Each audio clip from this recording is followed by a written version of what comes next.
Yeah, After the hello, we are live now. Good morning, everyone. We are here this morning with Councillor Stephen Ferguson. Unfortunately, David, our usual guest on this live stream, is not available today. But nevertheless, we'll be discussing about buses again.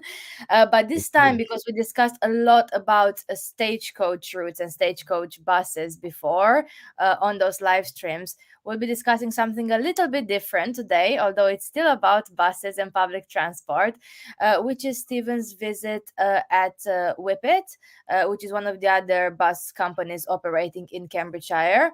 And this is really relevant, especially for Huntingdonshire, but not only because, of course, Whippet have some routes going into Cambridge City and other areas as well. And Stephen visited them and had quite a long conversation with them, discussing different topics. So I'm just here to find out a bit more, and I thought it would be interesting for everyone interested in local politics and especially public transport to hear more about what Stephen has learned in his visit. So how was it, Stephen?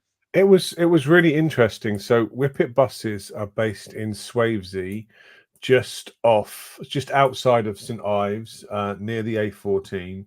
They're a local bus company. I think they were founded in 1927 or something as well. And as you drive towards a depot in Swavesey, you go past the big Huntingdon depot for stagecoach as well, which Mm. is where Whippet started off, and then they sold that depot to Stagecoach. You know, they're in a smaller depot at the other end of Swavesey on an industrial estate. And so they are a Huntingdonshire bus company and probably have the most bus services that serve Huntingdonshire and especially St Neots, I think. But they also run some Cambridge services as well. So the U1 and the U2, which are university bus services, electric bus services that I've never seen, but serve, they drive through the middle of Cambridge serving university students mainly. They're also run under contract by Whippet as well. And so they've got a fleet of like 10, I think 10 or 20 new electric buses they use, which charge up in Swavesey every day and then go and drive around Cambridge, which is really interesting as well. But the main services for if you live kind of this side of the county are the 18, which goes from St Neots to Cambridge via Camborne, 66, which goes from St Neots to Huntingdon, and then the X2, which goes from Huntingdon to Cambridge. You're a fan of that bus service, aren't you? And the X3, which goes to Huntingdon to Addenbrooks. So kind of it's St Neots and Huntingdon centric bus services, but and St Neots, other than the X5, the 905, sorry, which goes into Cambridge, they're really the only operator in town, and they took over a lot of the bus services. So last year in November, Stagecoach pulled out of running a lot of bus services because they were unprofitable.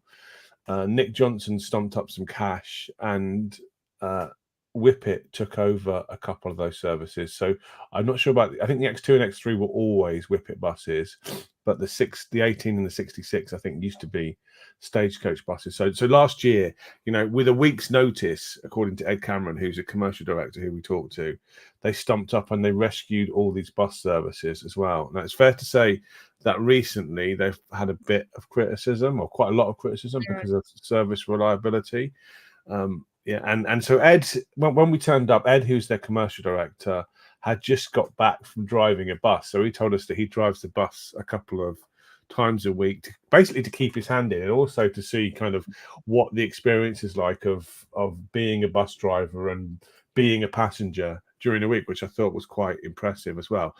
And I can tell you for sure that Whippet really, really feel all that criticism, and every single time they have to cancel a bus service, are embarrassed about it. The main reason for those problems was because of this rapid expansion. So they had to take over, two extra routes. I think at least two extra routes at short notice, and that requires more buses and more drivers. Yeah, and if you want to buy a bus, if you want to buy a new bus, it takes years, or not years, it takes a long time to get a new bus. So what they had to do in a week's notice, had to go to the secondhand market and buy whatever buses they could get. And Ed says, like, there's lots of new buses and lots of old buses, but not many nearly new buses, because operators basically run them into the ground. And so the buses that they bought were older buses, which they wouldn't otherwise have bought, and so were less mechanically reliable, but they had no choice. They also had to procure lots of extra drivers, and so the other big, so we hear quite a lot from bus companies about shortage of drivers, and I'd always thought that was because nobody wanted to be a bus driver because it wasn't paying well enough, or because of maybe Brexit, because we don't have enough overseas drivers, or we've lost overseas heavy goods vehicle drivers, and all of the bus drivers have just gone to do that instead. But the big reason why he described is there's no shortage of applicants, because actually, if you're into it, driving a bus is a fairly decent job that pays quite well. The problem is getting people trained up. So Whippet is a lot smaller than Stagecoach, and so when we went to Stagecoach, we had a chance to drive a bus because they've got their own training service. With Whippet, It was very fun. It was it was very really fun as well, and even you, who don't drive, managed to reverse a bus and not do it. It was yeah, actually really. it's my career, like if politics goes all wrong next year, like I'm going to consider that. Me too. And I said to Ed and I said to Darren at Stagecoach, like, I really want to be a bus driver now. Only real problem is I'm really rubbish at driving. But other than that, I'd be a really great bus driver. I could do all the being grumpy in the morning stuff, as you can see. I have to say it's quite difficult on some of the routes. I think it's really different. Like, I don't know, driving, for example, in London to driving on some of the, especially I'm really impressed with like the kind of very narrow like county lanes and roads that some buses go in, like how much skill you actually need to move a bus around some of the very narrow roads we have. And like all public facing jobs, end up facing customers who are sometimes frustrated, tired. People like you, Alex, waiting at a bus stop for ages for their bus to arrive. That aspect of being a bus driver is quite difficult too. But they don't have any shortage of people applying. But what they don't have is they can't afford. They're not a big enough company to have their own training bus and have their own full-time trainers. So they use third-party trainers. And the trouble is there aren't many facilities for training and testing bus drivers. There's one in Peterborough, but there's the same facility also tests all the HGV drivers, all the commercial goods providers, and bus drivers. Now, the big companies like Amazon or whatever who pay for all these drivers have got a lot more money than bus companies, and so jump to the front of the queue. And so the problem is if you wanted to quit your job today, apply to be a bus driver, you might have to wait 2 or 3 months before you get trained. And that's a big problem with getting people on board.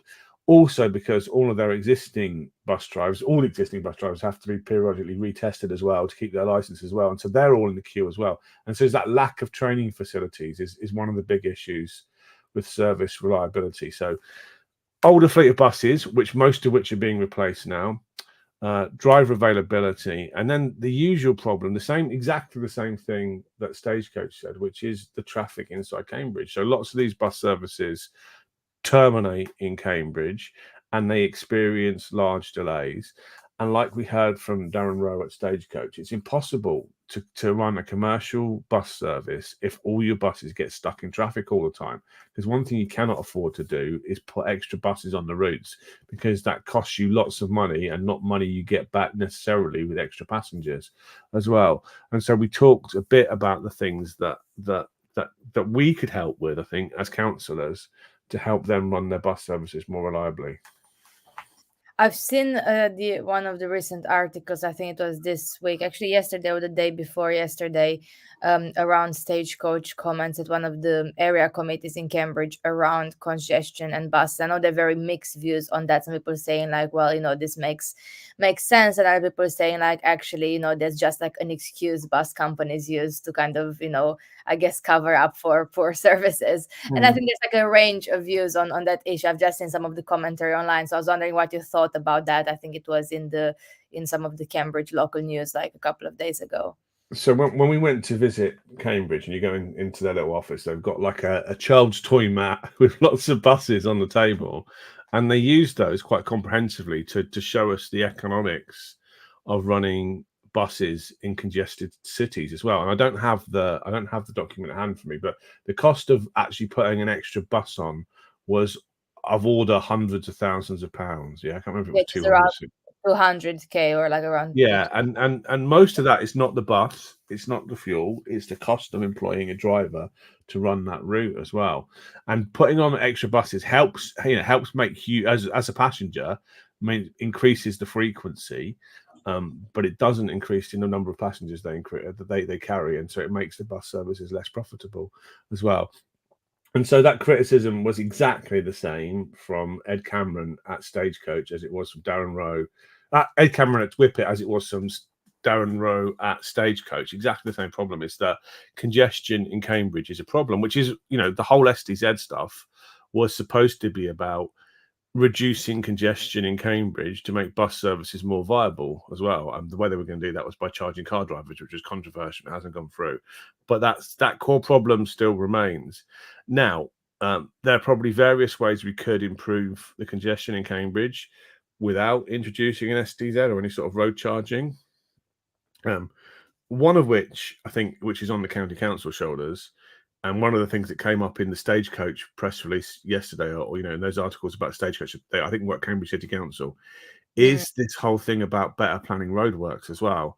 So I think Ed Cameron had come up from Hertfordshire recently, and he said that Hertfordshire County Council or Borough Council, whatever, did a much better job of coordinating the roadworks in their towns and cities than we do in Cambridge. There's not like although we notify the bus company ahead of time because of the TRO process, there's no real effort to coordinate all the roadworks. And so, it was a big criticism during the SDZ consultation that the GPC was GCP was putting in extra roadworks to frustrate people and to create congestion, and I'm pretty sure they weren't. But a lack of coordination between county council and GCP means that you get roadworks in places where they cause double congestion as well. The other big problem he talked about is that busway, the busway that goes to Addenbrooks, which is half closed, and that causes massive delays. I think Ed said it costs them £200,000 a year, just that closure at all. And so getting that busway back open would make an incredible difference. Ed is a massive fan of busways as well. I think they massively help things as well. So the whole C2C busway is quite controversial, but I think the bus operators are big fans, unsurprisingly, of having busways.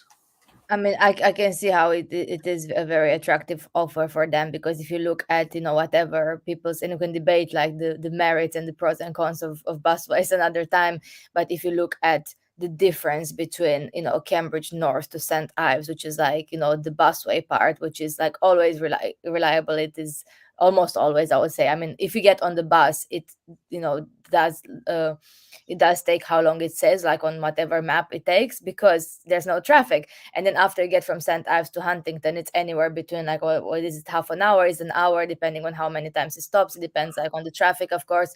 And that's why it's, less attractive for people to like, switch from car to bus if you're driving from Huntington to St. Ives, than if they're driving from like St. Ives to Cambridge, to the north part of Cambridge. And I can see that. I can see how the busway gets extremely busy from like St. Ives Park and Ride, especially in the morning. People going to the Cambridge Regional College, like that bus was like completely full pretty much every time I used it in the morning. One time I had to wait for another one because there was so much demand. But if you go from Huntington main bus station, it is definitely not at capacity. Like there could be more people using it. And it's transformed St. Ives into a Cambridge commuter town in a way that it hasn't transformed Huntingdon for that reason, because that extra journey, and in the same way, St. Neots is much less of a Cambridge commuter town because we've got a decent but much slower and much more congestion affected bus service as well. And so a busway, there's lots of controversy about it, and people prefer lightweight rail. But busways are a good way of beating congestion as well, although they're expensive to build, and various environmental problems of building them as well. Also talked a bit about franchising and the possibility of franchising. One of the issues with franchising potentially is that it's more applicable to huge bus companies like Stagecoach than it is than smaller ones. But Ed, and I think on behalf of Whippet, are very proper full bus franchising. There's different models like enhanced partnerships, but I think that what the Whippet people were saying, that it would give them the security to invest in their business as well, and and then you can buy better buses, you can hire more drivers because you can afford to do it because you've got a long-term contract. Also talked a bit about £2 bus fares. which I hadn't really considered before. But from a bus operator's point of view, when the government decided again to announce these things, they did it at really short notice. Mhm. And so, I mean, they obviously affect the economics of running a bus company. The bus operators are compensated for the £2 bus services, but based on passenger levels before the £2 bus service was introduced. And as you can remember, we're still in a COVID recovery. People are still going back onto buses. And so if you go back, when was it? Was it November or September they introduced the £2 bus fare? That was still part of the COVID recovery process. And so it's difficult to know how beneficial that has been, whether the increase in numbers, which is smaller than most people expected, is down to the £2 bus fares, or whether it's because it was part of COVID recovery. Now, the problem with all this is that sometime in the future, the £2 bus thing will end and people will have to go back to paying real bus fares, whatever they were before, £4 or £5 to get into Cambridge from here. I think £6 to get to Cambridge from St Neots. And when that happens, it's going to seem like massive inflation because when we went on the bus together and we drove around, we went from Alconbury with a bit of a walk to Huntingdon to Cambridge and back to St Neots again, and it cost like £7.50, didn't it, or £6 or £7? And I'm like, this is incredible value. Yeah, I've gone a long way on a bus. Yeah, but at the moment, you can do some of those journeys for like £2, which is far less than the cost of running the service. And when that subsidy ends up running out, if it does, well, it probably does, that's going to cause a negative pressure on passengers as well, because people are not used to paying that. And I don't think that. So for some people, cheaper bus fares are an issue, and they might, more expensive bus fares might prevent people from getting on buses. But actually, from lots of people, I don't think paying £6 to get into Cambridge is particularly unreasonable. And it's a lot cheaper if you can get, weekly tickets and season passes and things. But its reliability is the issue. I think that's Yeah, the big issue. I do agree. I think it also depends on the route, because what has been frustrating before the price cap is like how unfair it seems. For example, like if you take a bus like just a few stops within the city, and it costs pretty much the same as going, let's say, from one town to another, like over like 15 to 20 miles. So I think what is interesting, in the London model, is that like the what you pay is kind of related obviously there are like caps there as well, but like for the distance as well. So you have, like now you have, for example, from the Cambridge main railway station to Edinburgh, so you have the £1 ticket for from Stagecoach, for example, which is like a really short distance, and it kind of makes sense. I'm not necessarily for this like flat like cap, I guess, because if you think about this, well, I can pay £2 going from, I don't know, like Fulbourn to train station, like 15 minutes without traffic, 2 hours or whatever, like with traffic, 1 hour, realistically.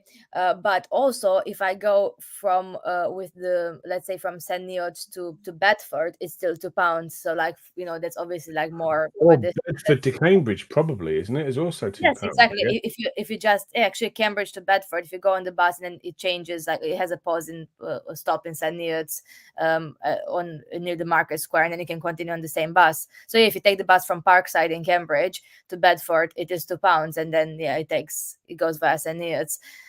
So I think those things are interesting to consider. It's like, what do you factor in? It's like the conversation of like the kind of big controversial debates on like pay per mile is, do you factor in distance, or do you have like a kind of a cap, like a fare for all the types of journeys, or what are you actually paying for, because the previous bus fare seemed a bit kind of unfair. Like you often hear in the city people saying like, "Oh, I can't believe I paid like £4.50 or whatever to go like a few stops and return," which is you're quicker walking on many routes, to be honest. But I wanted to ask you which of the, because they were speaking about the Whippet buses, which ones have you personally tried, if any, and what does I your do you know so so the bus services, the Whippet bus services that serve St Neots, go to Huntingdon, and that's a really popular route, because when they were talking about cutting that one, there was a lady called Mrs. White who presented me with a petition with 1,250 signatures on it, and like 1,250 real signatures that she stood in Market Square getting people signatures for. That's a really crucial route between St Neots and Huntingdon. I don't get that route at all, because if I'm going to Huntingdon, I live in Love's Farm, and I'll just get on a train. Yes, that doesn't really serve me. But if you live on the other side of St Neots, or you live in Buckton and places, that's an essential route. The other route that goes from St Neots is the 18, which is like the slow route into Cambridge and goes via Cambourne. And I don't travel to Cambourne very much because there's not very much there. So again, if I use a bus, I tend to use the stagecoach buses. But what I would like to do is we should go out and have a day out, maybe when the weather's a bit better, and we should go on the 18 and the 66 and the X2 and X3 and experience Whippet bus services. Um, Yeah, I'm and, very and, happy to know and their that. new buses, which I keep buying as well. I've done X3 many times because actually it does make sense, especially in the evening when I have something in Cambridge. Like, last weekend I was at the charity, my local charity's like 10-year anniversary actually, and you had the choice when something finishes at like 10 o'clock. You have the choice of doing like an hour and 20, an hour and 30 on the B busway, which I usually take because it's, it has Wi-Fi, I can charge my phone and so on and so forth, do the casework. But actually it made sense to get the X3 because it stops in Huntington, the main bus station, and took about, especially that time of night, it took about 50 minutes. So actually, it is quicker than the busway if you do Central Cambridge. So if you do Central Cambridge to Huntington main bus station. But actually, I've been on 66 a few times, and actually, I'm going today because after the event in St Ives, I have to get to Brampton. So that is Oh, St how Ives. exciting! Uh, it's Brampton is on the 66 route. I think so. Yes, Yeah. yes. It is, so I'm taking basically the um one bus, um and then change with the 66 from probably London roads to Brampton. So it will be very fun. I'll try it today. So yeah, I was in Cambridge last night. I went to a gig. I went to Billy Bragg. Yeah, which that's the sort. And I'm sitting here today, and I haven't got a hangover because I wasn't drinking because I had to drive. Yeah, which if you go to music gigs, I think somewhat dampens the experience. What I would have liked to have done yesterday is to take the bus, which is what I used to do. But unfortunately, the gig finishes at 11 p.m. I think Stagecoach finished last bus leaves about 10:30, and so that makes it completely impractical to get a bus back from Cambridge. And so I drove to Cambridge. To be fair, I picked up my friend in Worsley who wouldn't be able to get the bus. And we went to park in the Grand Arcade, which was absolutely heaving. The whole, I had to queue to get in the Grand Arcade as well, which goes to show, that's one of the causes of congestion. Yeah, maybe not in the daytime, but in the evening. I have no choice but to drive into. The only other choice would have been to get a cab, which is, doesn't really help things. It's too expensive as well. So I would have loved to have taken a stagecoach bus last night, but the buses don't run late enough. And I have been in Cambridge when I've tried to get that last bus and it's been cancelled, and that's a pretty expensive endeavour trying to get home from there as well. So yeah, reliability and timetabling is a big issue as well. I think that doesn't affect Whippet, but that's a stagecoach problem. Yeah, And again, it's a commercial problem. If they had enough people use the buses, they could afford to run extra buses. But at the moment, we're out of the habit of doing that, and so we end up driving. yeah, the Times is an interesting one because, of course, that is the question of like if it's run commercially, like how profitable it is. But some routes are really necessary, and like I know I don't want to bring the STZ too much because I know that is like a dead proposal. But like one of the proposals, part of that was to extend significantly the operating hours, so to have buses starting at 5 because the morning is also a problem. Like every time I have to get into London, for example, when I used to live in Fulbourn at a very early time. So having to get to, like, let's say on the other side of London, not central London, at like 8 or 9 a.m. It was always a nightmare because the first bus was maybe like 6:30 or 6:20. So I couldn't get to, if unless it was central London, I couldn't get anywhere in London on time if I started work early, which meant walking to the station an hour and a half because I always save money. So like rather than doing a £15 taxi, but it is like so difficult for people on early shifts. Like if you have to be at work on an early shift, like you cannot. And similarly with the late buses, not only for I guess cultural activities and like kind of gigs and concerts and so on in Cambridge, but also people who finish work late as well, and you can't get back anymore on some of the routes at all, even if yeah, if you want to use the bus. So I've there's a just lot of just I've options. just checked. Stagecoach do now run an 11:16:905 back from Cambridge, so Okay, it's so it's possible I could have got if I'd left the gig before the end and ran across to the 905 bus stop, which isn't particularly central either, is it? And so that's the other issue. So that's getting better, and yeah, we just if they're going to put on late buses, then we need to use it. So next time I go out in Cambridge, I will be taking the 905 and drinking more as well. that's what Luckily, I didn't, and I'm sober. So that's how I usually do, but I don't think you can risk, like, because I've been so many years on buses and because I've been seeing all the like cancellations and delays. I just cannot risk, like, I have something in me that doesn't allow me to take the last train or last bus or last anything. So it always has to be the second last. So yes, there is like an 11 something like busway B back to Huntington, but like I'll always be on the one before because you can't risk that. no, no. Yeah, but then if not, you can always, like, stay in Cambridge then. um so anyway, we will probably do like it would be like good to do like a day trying the different routes, although like I'm very familiar with X3 and 66, which I'll be using later today, and hopefully updating social media around how that went to get to Brampton. So yeah, we'll see you next Friday, where we want to debate with David, once David can join one of those live streams, around the bus fares actually, and like whether the £2 makes sense, and what do we think about what the government will do on that, and if the government doesn't continue the scheme, what would be the options around bus fares, and the debate around that. So yeah, do see the live stream next week. And then if you have any other topics or any things that you want us to address next Friday at 7:30 a.m., do let me know. Meanwhile, I have to leave my house, so I get on the bus to St. Ives, and then go from St. Ives to Brampton, and again go from Brampton back to Huntington. So a lot of buses today to look forward to. Have a lovely journey, and I hope you enjoy Whippet, which I think my impression is they're working really hard to provide a reliable bus service, and every cancellation really hurts them. So let's hope that this morning you don't have any cancellations and you have a good experience.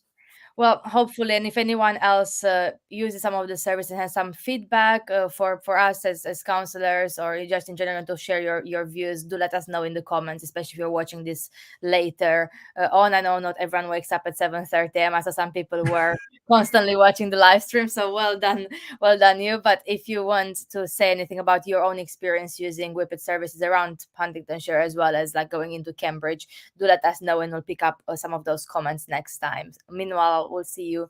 Have a good day and see you next week. Bye.